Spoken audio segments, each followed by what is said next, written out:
Salut tout le monde. Je vais vous faire le vidéo, je pense, le plus demandé que j'ai fait depuis 4 ans, je pense. Là. Fait que mon opinion sur Ozempic. Alors, je vais faire un vraiment long préambule, ok, pour commencer. Premièrement, c'est pas parce que j'ai comme peur de me faire cancel, puis là, je vais pas mâcher mes mots, je vais vraiment dire ce que je pense.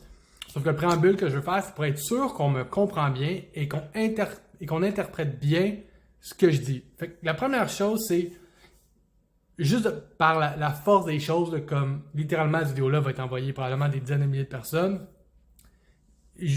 Par la force des choses, il y en a qui vont chercher des bébites dans ce que je dis, puis qui vont être offensés par certaines choses relativement banales, ou pire encore, c'est surtout ça, qui sont en fait bien intentionnées. Fait que je vous demanderais de faire l'effort cognitif d'essayer de comprendre ce que je dis. Ça a l'air banal et d'une évidence, ça, sauf que je veux le préciser parce que je vais juste pas répondre aux gens qui vont dire des choses, essayer de mettre des mots dans ma bouche ou qui sont clairement de mauvaise foi dans leur interprétation de ce que je m'apprête à dire. OK? C'est la première chose.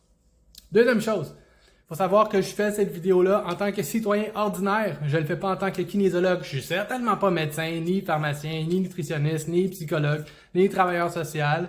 Puis j'enlève même mon chapeau de kinésiologue pour cette vidéo-là parce que ça n'a pas rapport. J'enlève mon chapeau de fondateur puis de dirigeant de Freedom Fitness. Je parle juste en tant que moi, citoyen, un peu informé, puis surtout intéressé par ce genre de questions-là. Et l'aspect santé, mais qui est moins important par rapport à ce que je m'apprête à dire que l'aspect, disons, sociétal, si je peux dire de ça. OK?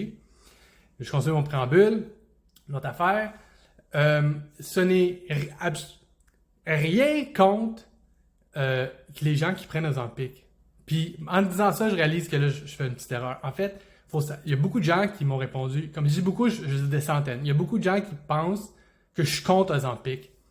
Je suis pas contre ou pour Ozempic. Beaucoup de gens m'ont demandé, j'aimerais avoir ton opinion parce que j'arrive pas à me faire une tête. C'est bon ou c'est mauvais? C'est si gentil ou c'est méchant? C'est aucun des deux. C'est approprié pour certaines personnes et inapproprié probablement pour d'autres. C'est vraiment simple de même. Puis toute la question est autour de, et du point de vue santé et du point de vue, disons, sociétal, philosophique quasiment, c'est la direction qu'on veut prendre, nos priorités d'un point de vue de société, se tourne autour de cette question-là. C'est approprié pour qui, Ozempic? OK? Fait que là, je vais pas m'en donner mon opinion sur c'est approprié pour qui d'un point de vue médical ou pharmacologique, parce que c'est pas mes affaires. Sauf que, en tant que citoyen ordinaire, je pense que j'ai le droit de donner mon opinion, c'est approprié pour qui d'un point de vue sociétal. Je continue mon préambule. Non, là, je vais entrer dedans. Fait que c'est pas mal ça. Soyez de bonne foi, puis je fais juste jaser en tant qu'un citoyen ordinaire, parce qu'on m'a demandé de faire ça. OK. Un peu de contexte.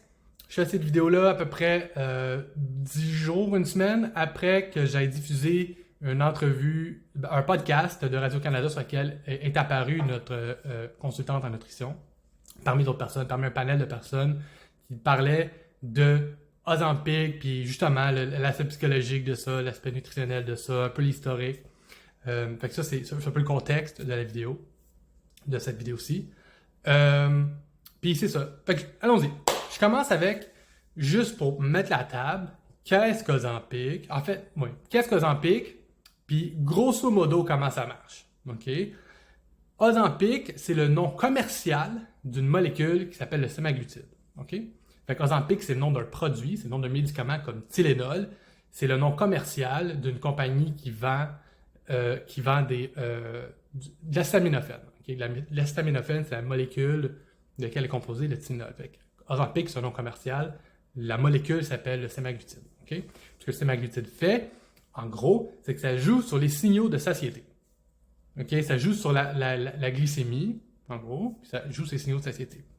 Ça réduit le signal de faim, ça augmente le signal de satiété. Parce que c'est deux choses à part. C'est pas une switch on-off. Il y a le processus j'ai faim, puis il y a le processus j'ai plus faim. C'est deux processus. Fait que ça joue les deux simultanément. OK? Puis ça a été développé en premier lieu pour les gens qui ont un diabète de type 2 pour les aider à gérer leur glycémie.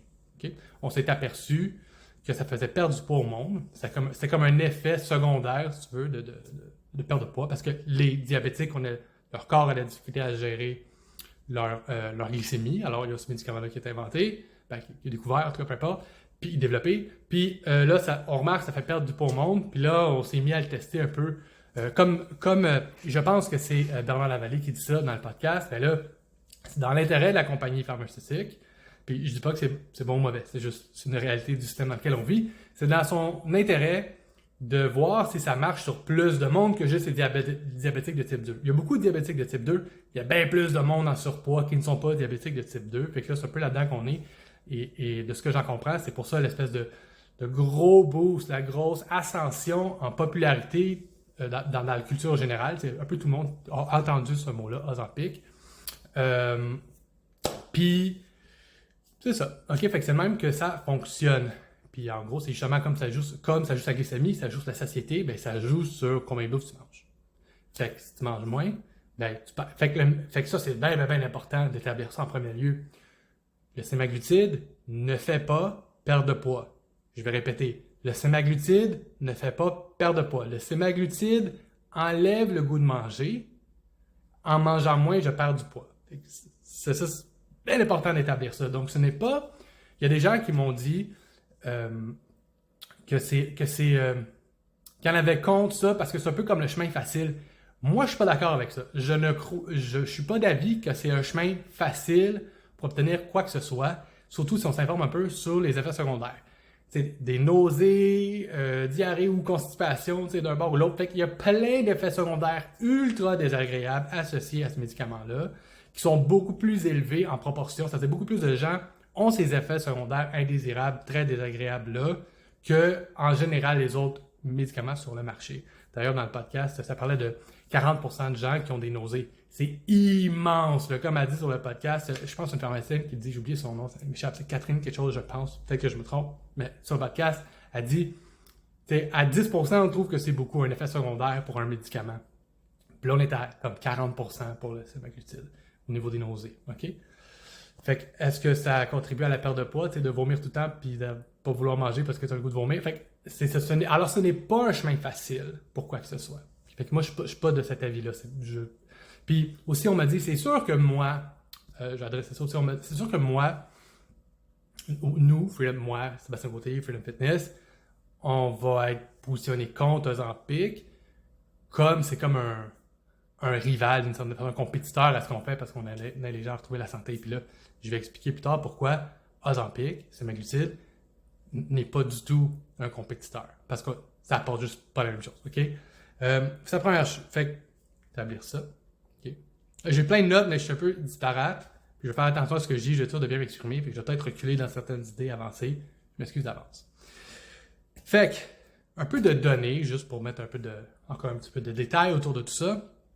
Il y a une grosse étude qui est sortie en novembre 2023 qui s'appelle l'étude SELECT. Fait que c'est la plus récente et une des plus grosses, ou si c'est pas la plus grosse, sur l'effet d'Ozempic. Là, ce qui est intéressant, c'est que cette étude-là n'a pas été faite sur des diabétiques de type 2. Elle a été faite sur des gens qui ont, dans le fond, dans le but de voir si le sémaglutide baissait les risques de maladie, ou les incidents plutôt de maladie, les incidents cardiovasculaires. Fait que les risques de maladies cardiovasculaires chez les gens en surpoids.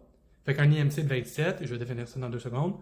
Fait que les critères, c'était, fallait que tu aies un risque ou déjà eu un événement cardiaque, pour dire ça de même, puis que ton IMC est à un certain point, fait que le poids par rapport à ta grandeur est à un certain point. Puis là, on donnait ce médicament-là, le Ozempic, la moitié, puis c'est une grosse affaire, comme 17 000 personnes totales, fait que 8 500, on donne Ozempic, 8 500, on donne rien, placebo. Fait que c'est comme ça qu'on fait une étude comme ça, c'est vraiment de voir est-ce que c'est supérieur à l'effet placebo. Puis pendant 2 ans, c'est beaucoup, 104 semaines, c'est très long.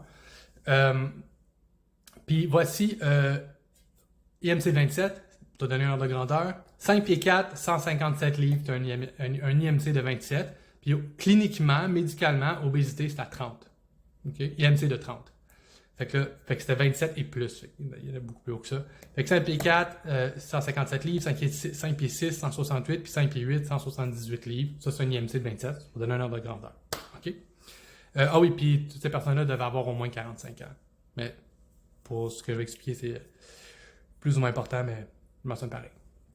Fait que ce qu'ils ont trouvé, c'est qu'au bout de 2 ans, oui, il y a une réduction des incidences. Puis, ah oui, pas de recul. Très important. Dans l'étude, quand on étudie un médicament comme ça, c'est qu'on ne donne pas d'autres consignes aux gens. Fait qu'on on parle pas d'alimentation, on parle pas d'activité physique, parce qu'on veut isoler l'effet du médicament. Fait que c'est vraiment, je te donne le médicament, puis là, je te laisse aller dans la nature, puis là, voir qu'est-ce que tu reviens plus tard, puis là, on prend des mesures, puis on regarde qu'est-ce qui est arrivé. Fait que on veut juste isoler l'effet du médicament sur la personne. Naturellement, c'est ce comportement dans le cas du semaglutide. Puis, au bout de 2 ans, ça a fonctionné. C'est-à-dire que les gens, ce groupe de personnes-là, ont baissé leur risque de maladie. Ça a eu des effets physiologiques. Fait que leur risque de maladie cardiovasculaire, dis-je, je vais essayer de mieux articuler, a diminué. C'est une bonne chose, yes. Mais en termes de perte de poids, il n'y a rien de spécial. La médiane, c'est-à-dire la moitié des gens étaient en dessous et la moitié des gens étaient au-dessus, la perte de poids médiane au bout de 2 ans était de moins de 10%. OK? Fait que je veux juste comme conceptualiser ça. C'est-à-dire qu'une personne qui pèse 200 livres, en 2 ans, elle aurait perdu la médiane. Fait que c'est pas la moyenne, c'est différent, mais juste pour figurer, c'est 20 livres sur 200. En 2 ans. Perdre 20 livres en 2 ans, 10 livres par année, c'est pas beaucoup, c'est moins d'une livre par mois. Tu sais, quelqu'un qui déciderait, OK, moi je me mets en forme, puis là je décide de perdre 20 livres, je vais perdre 20 livres en 6 mois. Ce n'est pas... c'est pas comme un résultat extraordinaire. Au contraire, c'est relativement décevant si l'objectif c'était de perdre du poids. Okay? Là, c'était pas l'objectif de cette étude-là, mais je vais juste dire, il y a beaucoup de monde qui parle de ça comme un médicament magique. C'est pas un médicament magique, ça fait juste réduire ton apport calorique. OK? Parce que tu as moins faim. Tu manges un petit peu moins, tu manges ça de moins pendant 2 ans, mais tu vas perdre 20 livres. OK? Fait que ça, c'est une chose. Ça, c'est pour niveau perte de poids. C'est justement, j'aurais dû dire ça au début, à mon sens, il y a 3 types de personnes qui prennent... Il y a 3 types de personnes, disons, intéressées par Ozempic, ou qui pourraient être intéressées par Ozempic, ou que ça pourrait nous intéresser socialement de présenter Ozempic. Fait que, il y a des gens diabétiques de type 2. Fait que ça, c'est pourquoi le médicament a été inventé. Il y a les gens qui sont en surpoids, mais qui ne sont pas encore diabétiques de type 2, mais qui ont beaucoup de difficultés à gérer leur fringale, puis le manger en général. Fait qu'ils s'approchent de quelque chose qui s'apparente à un trouble alimentaire, relation à la nourriture un peu brisée. Fait que là, on peut leur donner un coup de pouce en leur donnant ça, juste pour que ça atténue ça. Puis, la troisième affaire, c'est le troisième type de personne qui semble être intéressé par ça. Là, j'ai dit qu'on devrait être intéressé, mais ça va en compte de ce que je veux dire. C'est, il y a des gens qui le veulent juste pour perdre du poids, mais qui sont ni diabétiques de type 2, ni ont vraiment une relation malsaine avec la nourriture. Ce que je veux dire par là, c'est qu'ils ont pris 40 livres sur 25 ans. Puis là, ils sont comme, oh my god, ça va être tellement de job de perdre 40 livres. Puis ils se disent que s'ils prennent ça, ça va être facile. Alors, c'est vraiment pas le cas. D'un, statistiquement, ça fonctionne pas bien. Puis de deux, ça règle pas ton problème. Parce que le problème n'est pas que tu as une relation malsaine à la nourriture ou que tu as des problèmes de glycémie. Le problème, c'est que tu n'as pas de structure, puis que généralement tes habitudes de vie favorisent la prise de poids à long terme, un petit peu de poids à long terme. Puis ça, c'est la vaste majorité des gens. Comme diabétique type 2, c'est un petit segment des gens qui ont pas de diabète de type 2, qui ont un trouble alimentaire qui les amène à un surpoids important, et qui ne sont pas capables de gérer ça, de difficulté à gérer ça. C'est un autre relativement petit segment. Des gens qui ont des mauvaises habitudes de vie étalées sur, qui ont 45 ans, fait que là, ça fait 20 ans qui prennent 1 livre par année ou 2 livres par année, qui sont à 20, 30, 40, 50 livres en surpoids, n'ont pas ce problème-là. C'est leur structure de vie qui est comme ça. Fait que là, peut-être que de prendre du semaglutide, ça les aiderait à perdre du poids, mais ça voudrait dire qu'il faudrait qu'ils prennent toute leur vie parce qu'ils ne régleraient pas le problème sous-jacent qui est leurs habitudes de vie. Okay? Puis là, ça, c'est un peu Là, j'ai parlé de l'étude Select, juste un peu, c'est quoi les données, perte de poids, puis tout ça, j'ai établi Ozempic. Maintenant, fait mon opinion là-dessus, plus rentrer là-dedans, on a, à le résumer, le problème de surpoids, le problème, ok, disons, le problème de surpoids, le surpoids est un effet secondaire d'un autre problème. Le problème, c'est pas que le monde prend du poids. Le fait que le monde prenne du poids, c'est un effet secondaire du problème. Fait qu'adresser la perte de poids, ce n'est pas résoudre le problème.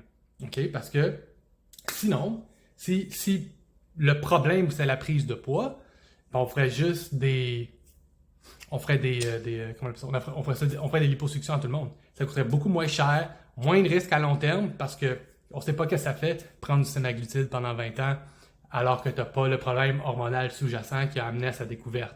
Qu'est-ce qui arrive si je pense à problème? On le sait pas. Personne qui le sait. Le problème fait qu'aussi bien faire des liposuctions, c'est ça le problème. Mais là, évidemment, c'est dit de même, évidemment que c'est pas une solution. Fait que là, le problème, c'est notre organisation sociale, nos priorités sociales, puis c'est ça, c'est juste, en gros, comment on est organisé, comment on déploie nos ressources individuellement et à l'échelle le gouvernement, puis nos priorités. En gros, qu'est-ce qu'on trouve important versus qu'est-ce qu'on laisse un peu de côté. Parce que même si du semaglutide, ça t'aidait à...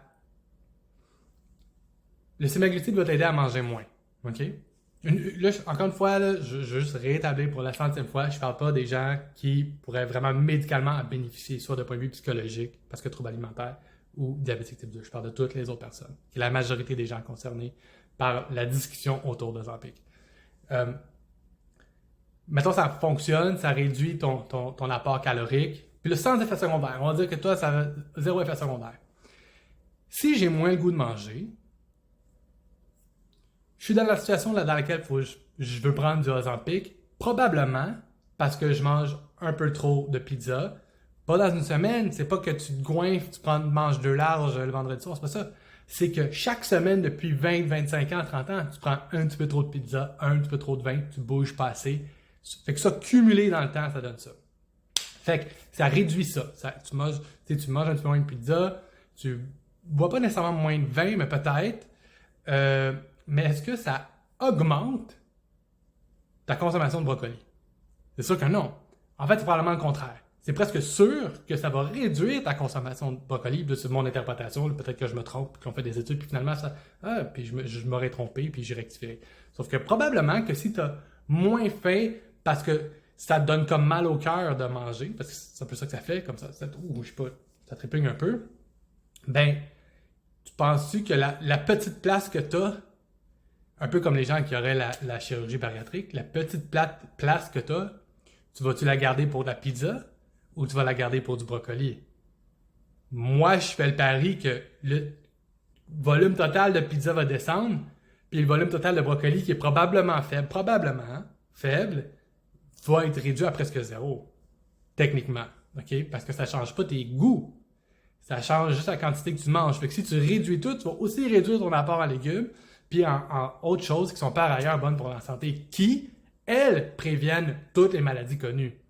Puis c'est un peu pour ça que je disais tantôt que le semaglutide Ozempic n'est pas compétiteur pour nous, parce que c'est pas ça qu'on fait. On n'aide pas le monde à perdre du poids. Oui, on travaille sur la consommation de vin, puis la pizza, puis les affaires-là en général. Sauf qu'on travaille bien plus sur l'augmentation des choses qui vont améliorer ta qualité de vie à long terme. Puis, fait que ça passe par l'augmentation de fruits, de légumes, grains, tout ça. Fait que là, si ta capacité à manger est réduite, hormonalement ou mécaniquement par la chirurgie bariatrique, ben, tu limites également ta capacité ou ton envie de manger les bonnes affaires. Parce qu'ils ont tendance en plus à beaucoup remplir à cause du contenu en fibres, puis etc., etc. Fait que ça, c'est une chose. Fait que ça, c'est un problème. Fait que là, si tout le monde se mettait tout le monde à surpoids, là, qui rentrerait dans cette case-là de éligible au semaglutide pour la perte de poids, on règle pas ce problème-là. Fait qu'ils ont quand même cette carence importante de phytonutriments qui augmenterait probablement en flèche à l'échelle sociétale si ça arrive. Ça, c'est un. Puis l'autre, c'est que si tu manges moins, parce que tu n'es pas capable ou tu n'as pas envie, ça réduit également ta dépense calorique, dans le sens, c'est-à-dire ta capacité à déployer de l'énergie, dans ce sens-là. Ça limite ta capacité à t'entraîner. Puis l'entraînement, c'est, en date d'aujourd'hui, l'intervention numéro 1 pour la santé en général, fait que pour la prévention de toutes les maladies. OK? Fait que c'est l'exercice physique, c'est l'entraînement. Ça faut que tu carbures ton corps pour ça. Donc, si ta capacité à manger ou ton goût de manger est artificiellement réduit, ben tu vas aussi limiter ta capacité à t'entraîner. Et de toute façon, le semaglutide ne te donnera pas les bénéfices physiologiques qui sont propres à l'entraînement.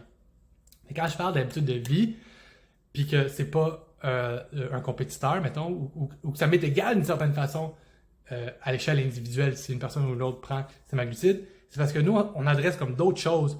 Il faut, c'est pas tant la diminution, oui, il y a une diminution de 20, on s'entend. Sauf que c'est bien plus une augmentation des bonnes affaires qu'on veut faire. Nous, philosophiquement, notre approche, c'est qu'on va être plus dans l'abondance.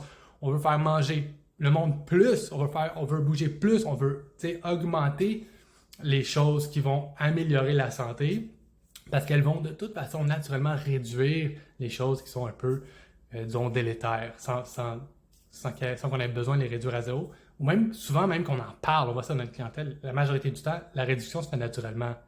Fait que, alors, c'est un problème humain. Ça pour dire ça. C'est un problème humain, c'est un problème d'organisation. C'est un problème que... on n'a pas de recul. C'est un problème que... Vous voyez, ça m'enflamme. C'est un problème humain dans le sens que c'est une notion de prise de décision puis de priorité plus que d'autres choses. C'est pas tant une raison physiologique. La physiologie vient après la prise de décision de la manière dont on s'organise. OK? Puis le problème, c'est pas que, dans le cas de quelqu'un qui veut se diriger vers... qui contemplerait Ozempic pour perdre du poids, le problème, c'est pas que ta glycémie est pas bonne. T'as pas un problème glycémique. T'as pas un problème de taille d'estomac non plus. Donc, d'aller vers la chirurgie bariatrique, c'est pas ça. C'est pas ça le problème. Le problème, c'est qu'il y a du travail à faire. Puis c'est difficile de faire ça. Ça, c'est difficile à faire. Il faut y aller step by step. Il faut aller un petit pas à la fois. Ça, c'est difficile, mais ça, c'est tough. C'est tough, n'est-ce pas? Sauf que les deux sont tough. Pas manger parce que tu as le goût de vomir. C'est-tu plus difficile? C'est-tu plus agréable? C'est-tu plus durable? Ça a-tu plus de sens que de te contrôler d'une certaine façon et de dire non merci? Vous savez, peut-être, hein, celle qui voit ça, je suis un gros fan de dire non merci.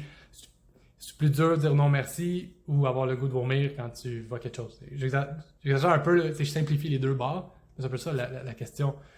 Puis, d'un point de vue sociétal, là vraiment je zoom out, je parle pas de l'individu qui décide, je prends un gros zoom out, puis là, on va dire pour le Québec, mais pour le monde entier, parce que ça concerne pas mal tout le monde là, à ce point-ci.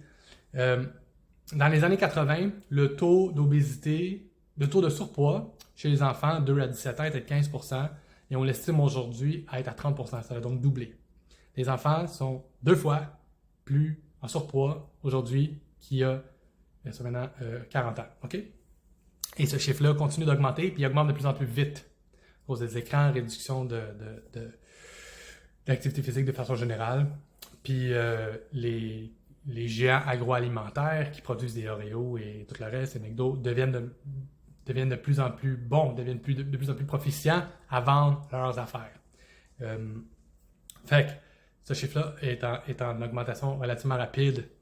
Fait que la question c'est, est-ce qu'on pense, ou est-ce qu'on veut, pas de bonne réponse, c'est une philosophique, mais est-ce qu'on veut que dans 30 ans, la majorité des adultes soit sous une injection hebdomadaire, parce que pour l'instant c'est ça, le semaglutide, c'est une injection, je pense à chaque semaine, peut-être plus, peut-être moins, ou ça peut être changé dans le temps, ça peut être devenu une pilule, qui sait. Peu importe. Ça où on broche les estomacs, la majorité des gens, c'est ça leur solution, pour ne pas prendre de poids. Puis là, ils n'ont quand même pas le bénéfice de l'exercice de l'obèse depuis que j'arrête pas de parler comme tout le temps. Donc, ils n'améliorent pas leur qualité de vie à long terme. C'est ça la clé, là. Ils n'améliorent pas leur qualité de vie à long terme en faisant ça. Est-ce que c'est ça qu'on veut? Comme, est-ce que c'est le monde dans lequel on va vivre? Peut-être, je sais pas. Moi, je pense que non. Je pense pas que ça, c'est le... Je pense pas dans le monde dans lequel moi je veux vivre. En tout cas, c'est pas... Puis je pense pas que spontanément... La réponse, je pense que la réponse spontanée des gens, c'est c'est vrai, dans le fond, mais peut-être pas, je sais pas. Fait qu'on fait quoi? On fait quoi? Comment on fait pour empêcher ça? Parce que si ça reste comme ça, si l'État, si on fait rien, c'est-à-dire si on laisse les choses aller, si on fait business as usual puis on continue de même, c'est sûr c'est ça qui va arriver. Comme c'est certain. Les enfants sont 2 fois plus en surpoids aujourd'hui qu'il y a 40 ans, puis dans 10 ans, c'est sûr ça va être pire, puis ça va aller de plus en plus vite. Fait qu'on n'a comme pas le choix, sinon on va se retrouver avec des problèmes encore plus importants, sauf si on fait un virage. Puis ce virage-là, il faut qu'il se fasse à l'échelle gouvernementale, on n'a pas le choix. Je parle de mon cas à moi. Mes filles ont, je pense que c'est 45 minutes, 1 heure d'éduc par semaine.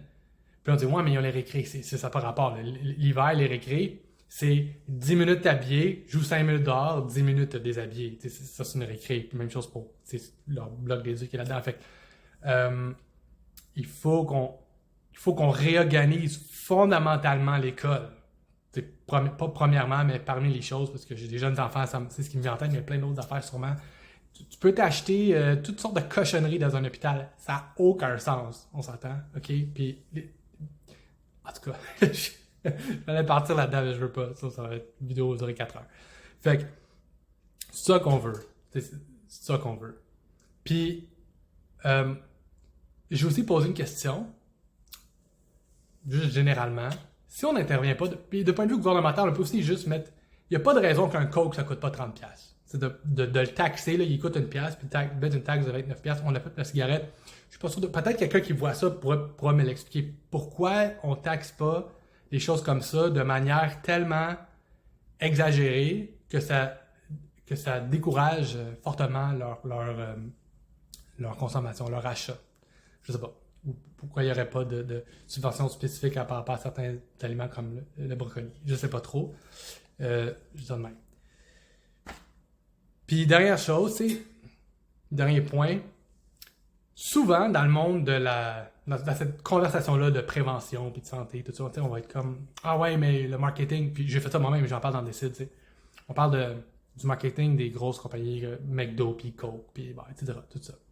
Et leur pouvoir, disons, leur influence subconsciente sur nous, juste de par l'omniprésence des publicités. Puis ils ont du monde extrêmement bien payé, qui tout ce qu'ils font, c'est réfléchir à des façons de nous en faire consommer. Okay? C'est toute leur affaire. Okay? Il y a beaucoup de dollars investis là-dedans.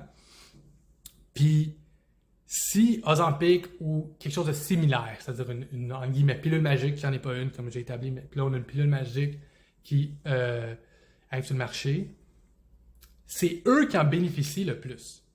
C'est même pas la compagnie pharmaceutique, même si elle ferait absolument une tonne d'argent. Parce que la compagnie pharmaceutique, encore faut-elle qu'elle développe le médicament, qu'elle essaie de prouver son innocuité, puis sa sécurité, puis qu'elle le distribue. Fait que là, la compagnie pharmaceutique doit faire le travail.